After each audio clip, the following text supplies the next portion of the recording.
I'm back out in the garden again. And Chairman Meow is securely rolling around in a pile of dirt on the patio, so he's squared away. um, this is going to be my final video on Buddha's little finger, and I'm actually going to try and make it less than an hour long. It occurred to me that last video might have been like a lot. And also, I will say that I have less to say about these parts of the book than I do about the other parts of the book. I think it might be because there's less to say about them, or if nothing else, I think it's because they may be open to interpretation more in any case. So, I mean, we had thought at some length about Maria's vision as a concrete discussion of the relationship of Russia to the West, concrete if metaphorical discussion, of the relationship of Russia in this sort of early to mid-90s period of Russia with the West following their intervention after the collapse of the Soviet Union, and the vision of Volodin as a sort of, again, metaphorical but concrete kind of disquisition on Russia's relationship to its own history and present. And of course, Sergic's vision entertains a third option. And then in between we have these scenes where we ostensibly have the protagonist, Pyotr Void, also known as Petka, and his interactions with Chapayev and Anka, and his interactions with his fellow inmates in the asylum. So, a couple of things to think about, and then I think I'm gonna turn you loose on this one. The first is that, as we've seen, as you know from watching the film Chapayev, that Petka and Anka and Chapayev are all characters lifted from that film.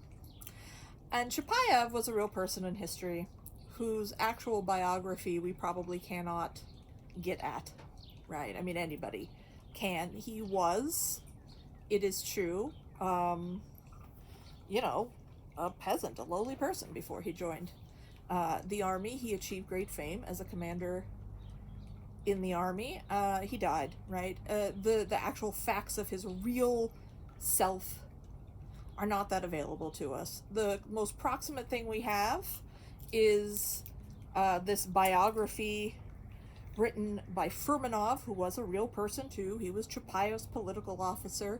He appears in the film, sort of guiding Chapayev, and in a classic role in a lot of Soviet narratives. So the general plot of the Soviet novel, and also many Soviet films, is one that you have a hero who is a good person, but not necessarily a politically conscious person, right? So like a good person, but not necessarily yet a good communist.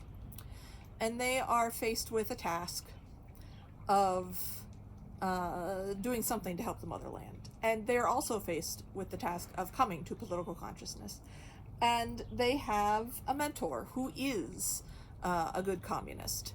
And they go through a series of trials trying to complete this task. And there is usually some climax where it seems as though the task cannot be completed, and then the mentor will step in again and sort of give them the help, the information, the object, whatever it is, whatever story that they need to get them over that hump. And then the successful outcome of the story is the completion of the task and the bringing of the hero to consciousness. Now, this doesn't always make for a happy ending. Sometimes the hero dies, and that happened to Chapayev. But you can see the outline of this very standard Soviet sort of patriotic narrative. Katerina Clark is the scholar that originally discovered this formal consistency in all of these Soviet narratives and outlined it, the Soviet socialist realist novel, all these production novels over. But the movie follows that pretty well too, right? That there is Chapayev, and he's a good person, but he's not a good communist, right? He's ignorant, and Furmanov, as his political mentor, whips him into shape as a good communist. And they have to defeat the White Army. That's their task. And they do. And that's success, even if it means Chapayev's death. the success of the task for Russia, right? It's a victory for Russia, and that's what counts. And so, the Chapayev that we meet in Furmanov's book and the Chapayev that we meet in the film, and of course Furmanov makes a little appearance in Pelevin's novel. He has a stutter, he has a speech impediment, and everybody hates him. And it's a very brief. So Pelevin sort of has nothing but contempt for Furmanov. And of course Furmanov wrote the book with himself in mind, right? That he gets to look like the guy that taught Chapayev, the great hero Chapayev, to be a good communist. And what we see in the film, Petka and Anka are not real people. They are characters in the film. And what we see of them is that Pyotr really looks up to Chapayev. He's very gung-ho about, sort of following his hero, his leader into battle. He's also kind of horny, right? He's got a big crush on Anna. Anna is this great example of the new Soviet woman, right? She is a feminist.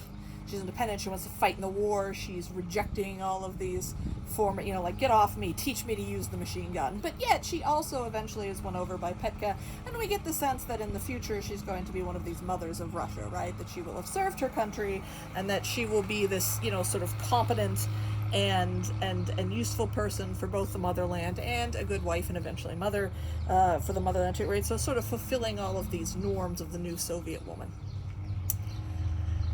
And so, so that's how we find them. And then and you can Google some of these if you want to. If you trace the if you trace the jokes, and there's a world of jokes throughout the Soviet period about Chapayev and Petka and Anka, this sort of running theme is that Chapayev's an idiot, and Petka's a horn dog, and, various, they all go this way. And, so that's something else that's very much a part of when Soviet and post-Soviet people think about Chapayev, right? I mean, that's part of the cultural makeup, in the same way that, a famous satire of a thing enters your mind as much as the thing, right? And just sort of comes to make up how you think about that thing. And so then here we have these characters in this book, and to an extent I leave it to you to think about and interpret this, that Chapayev here is not at all an idiot, and he's not at all a communist. He's a mystic. And it's part of his shtick that occasionally he lapses into the character from the film. You can recognize when he and Pyotr are drinking together, and he's moving the onions around on the table as he moved the potatoes around on the table in the film, right? And they're drinking vodka and so forth. Pelevin recalls scenes from the film, and in each time that Chapayev assumes that simple character, Pyotr's like, what are you doing, right? I mean, he's confused. He knows Chapayev, this sort of wise mystic, or at least, purporting to be wise. Anka, of course, is very different too than in the film. She's this very elegant and standoffish woman. She is a follower of Chapayev the mystic as well. Pyotr develops a frankly boring obsession with her, and I think that's part of the point, right? I mean, Pyotr is this incredibly unlikable character. At a certain point in the book, my margin notes just become things like, God, he's obnoxious. And he is, right? He really is. He's self-involved, he's solipsistic, he claims to have feelings for Anna, he really does not. I mean, I think that's obvious. He's sort of infatuated with her and the idea of, maybe getting to sleep with her, but he doesn't, he doesn't seem capable of actually caring about a person. He's a misanthrope in the most literal possible sense. He just really appears to despise all of the people around him, just to hold them in utter contempt. And I mean, partially this is something that I brought up before, the idea that the parts of this book that Pelevin sets during the Civil War, if you think about the film Chapayev, It's about patriotism, and it's about portraying a war hero. And we're familiar with this as a genre of movies in America, too, right? I mean, we have seen countless movies, right, that celebrate the valor and patriotism of our heroes of our past wars, right? I mean, this is standard across many different cultures. And, Chapayev is a standard version of this in the Soviet sense, right? And so they are fighting the White Army, and it matters. The ideology is starkly laid out. The villain in Chapayev, the White Army aristocrat, the monarchist and capitalist, has a servant whom he treats like a slave. And in one scene that it might be a little different, it might have been a little difficult for you to understand what was happening. His long-suffering peasant servant's brother attempts to desert the White Army. He's been forcibly conscripted. He attempts to escape. The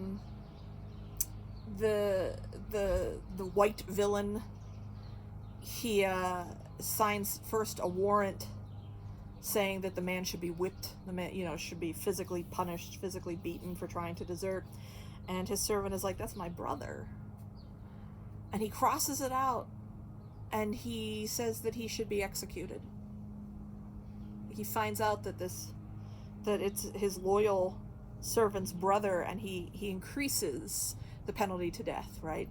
And so this is the sort of person that we are fighting, right? This incredibly vile, callous ownership class of people who treat regular people like slaves and enact cruelty on them just because they can, right? Now, whether or not that's a fair characterization or not, it points to the fact that there was real ideology involved in this, right? That the Bolshevik army, the Red Army, was fighting to liberate regular people to lead real lives of dignity and prosperity when, and this was the truth, the Tsarist regime had brutally oppressed and terribly mismanaged the country unto the deaths of millions, right? That's real history. Now, what happened subsequently with the communist regime, set that aside. Perhaps Pelevin camp, but set that aside in terms of thinking about the film. It's a pretty early film, actually, in Soviet history. And in any case, the real history, whether or not Pelevin likes what happened afterwards or not, the real history is that at that moment in time, right, during that civil war, people were fighting and dying for things they really believed in. He does not portray any of that. Everyone is a cynic and a misanthrope and a nihilist. The common man who makes up the Red Army is portrayed as barbarous, just literally barbarians, right? They drink and they fight and they burn things down and they're off to rape and pillage, right? This is his depiction of the common person. It's certainly Pyotr's vision of who these people are. Chapayev holds them in contempt as well. The vision in the asylum, Pyotr just rejects that as anything like the real world. And we see that, other of his fellow inmates are Sergic is dubious about the reality of the world. But Maria knows. She's just in there with a head injury, right? She'll know you have to look at the newspaper and feel real feelings. And if you doubt the reality of the world, then what you're implying is that nothing matters. And if nothing matters, then a lot of people are dying right now, have died throughout history for nothing. What is that? Where does that lead? A profound callousness. Volodin, of course, is just this kind of crafty gangster. He thinks he's got the truth of the world figured out, and that's why they won't let him out. It's more actually that he's just a criminal. And of course, the one person that does get out is Pyotr, and that's part of the gag, right? That sort of takes up the abuse and incompetence of the Russian asylum, which, that you could certainly point into a continuum with, Gorbanov, and Gorchakov, right, that they're looking to falsify, the doctors are falsifying all these truly farcical notions about Gorbanov's political history in order to keep him locked up in the madhouse. We see even in Tsarist times, Ward number 6, that the treatment that people are receiving in Russian mental institute. So, I mean, the fact that the doctor is a buffoon and everybody is incompetent or cruel or both is part of a long line of Russian thinking about asylums, and not unjustifiably, given the actual history of the Russian asylum system. So, that's of a piece.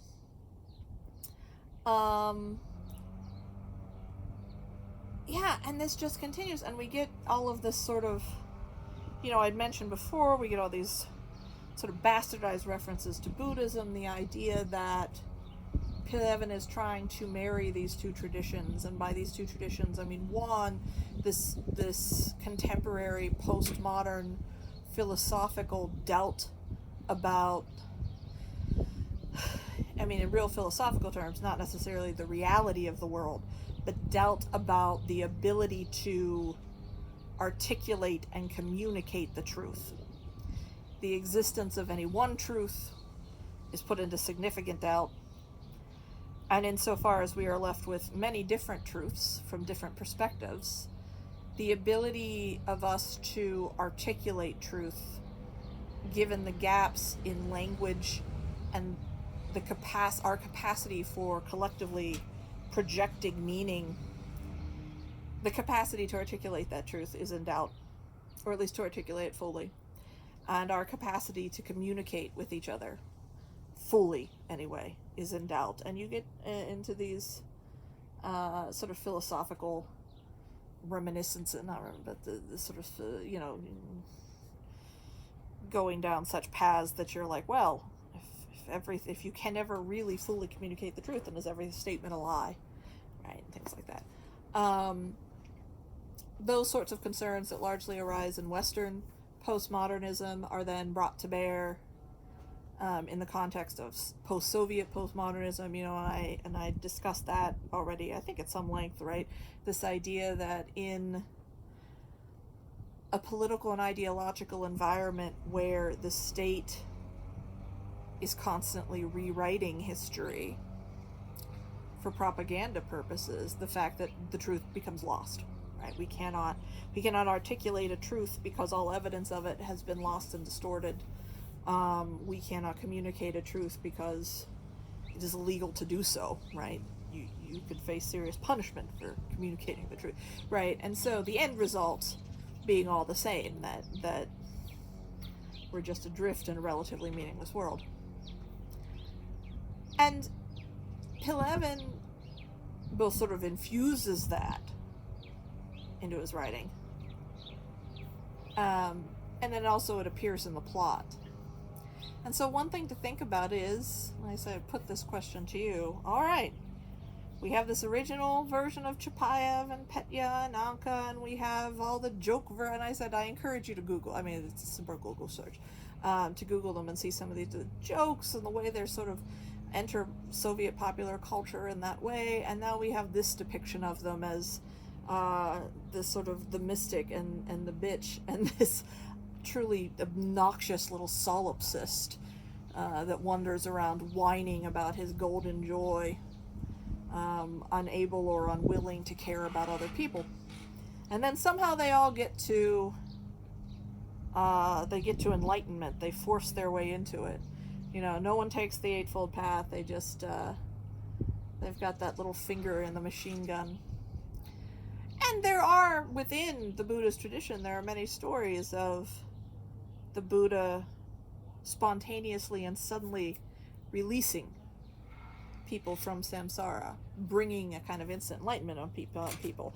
But that is at the Buddha's discretion, not Vasily Chapayev's. In any case, they get to the river, the whole world is gone, the truth of the world is revealed. But no, Pyotr can't help but make the cycle again. Right? He has not attained enlightenment. He is reborn. Right? This idea of the endless return, cycle of birth and rebirth.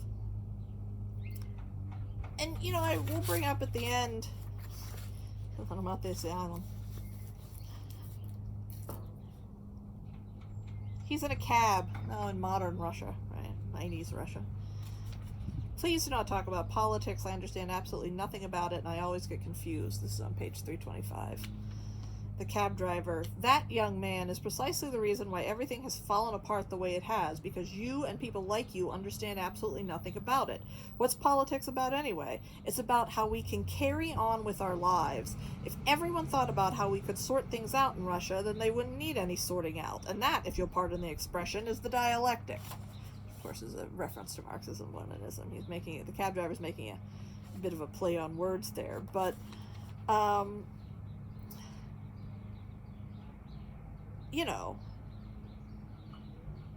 this idea that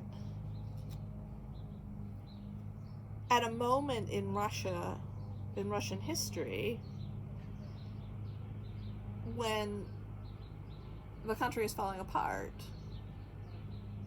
to just check out and say, I don't care about politics.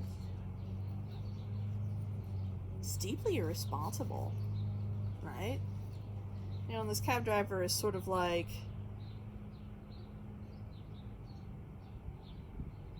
you've got to, this is the problem. The cab driver doesn't know quite where Pyotr's been and what he's been thinking about, but, the cab driver sort of says, well, but we need people to care about the country. And Pyotr refuses, and I said, this is something that Pyotr has been criticized for by Russian critics, that his work encourages you to, and this is a question you could take up if you felt compelled to, that his work encourages people to check out of real politics, to sort of abandon that, and to reach maybe for some kind of personal liberation, or whatever kind of personal liberation is possible within the political situation that you find yourself. But to work towards any kind of collective social political end, power in that regard, or social organization in that regard, he rejects. And, people that think that's deeply irresponsible. And I said that's something to leave to you. But I mean, if we think about those parts of the book, right, that thread through this, Pyotr, these are kind of questions that we're left with. We see allusions to them in other portions of the book. This idea about identity, right? Is there any there? Is there a real self? And I would say that question of identity gets to, one, old discussions about materialism and idealism in Russian psychological thought, but also questions about the effects on identity of living in a world of perpetually shifting, perpetually unavailable truthfulness, right? Like, what if we go with that materialist idea, if we say that consciousness is conditioned by our material surroundings, if you've lived through the material surroundings, if you've lived through the material world of Soviet Russia, and then the collapse of Soviet Russia, what does that do to the mind? Where is the consciousness left? How is somebody like Pelevin, who was born and raised in the Soviet Union and went through the transition to post-Soviet power, how has his consciousness been shaped? Right? What consciousness, what self, what ego are we left with after all of that, if in fact, we take this materialist psychiatric position? And he seems to suggest that the self that is left is fundamentally empty, just a collection of impressions, or that, it cannot be gotten to, even if it's there. That's something we pick up again and again. Of course, there's also that on a social level, right? This kind of, we just, here's Russian history. Within one long lifetime, Russia's gone from one revolution to another. People just keep dying. We've done this system, now it's another system, and it's all a catastrophe, and it's all been a catastrophe, and, new day, same old thing, and what does that say, right, about a kind of social truth or a social consciousness, right? The consciousness of Russia as a whole. right? That we just keep cycling through these vastly different systems and sort of, you know, achieving these results, right? I mean, this is sort of this idea both of individual identity and national identity as being shaped by revolution and crisis, right? I think is something that goes through this for you to think about. The use, why you, I mean, at a more granular level in the text, a question you could pick up is, why use Vasily Chapayev, the character Vasily Chapayev, the character of Pyotr and Anna, right? Vasily Chapayev being this incredible expression, actually, of the postmodern problem of truth, of historical truth, right? He was a real person, and then he was in a book, and then he was in a movie, and then he was in a bunch of jokes, and then he was in a board game, and now he's in this book, right? And every time the representation is different, and the original person is lost forever, and you know, this simulacrum of Vasily Chapayev, the final stage of the broken sign, right, where we reach simulacrum, blade running, right? You know, why do this, right? You know, on a sort of textual level, why pick up the character, the much mutated character of Vasily Chapayev, mutate him again, and use him in this way? And the characters from, you know, of Pyotr and Anna as well, why do that? What does that gain for us in this book, right? That is a question you could pick up. Yeah. There's lots of, I mean, it's a whole book, and so obviously when you go to write a journal entry on it, you cannot address all of these things. I would say pick some aspect of all of this that you're most interested in, right? These questions of identity, the questions of the use of Buddhism, the questions of the use of these characters, you know, from Soviet culture, from other Soviet media, the political question, you know, the you know, either in reference to the Soviet past or in reference to Western cultural interference, right? There's several sort of political, historical context wrapped up in this. You know, pick something that you can go a little in depth in, you know, to some portion of this text, and focus on that, because obviously, you know, you could write a dissertation on the entire book, and so that's technically due this Thursday, but you know, I don't know when I'll get around to grading them. I mean, I need to give you a hard and fast, I know that. But if you want to, you know, turn it in, I don't know what else people have going. I mean, like, I'm like, is there finals or people? I don't know what's going on. I only know what's happening in my classes. So, you know, if it comes in on Friday or something, that's fine too. You know, within reason.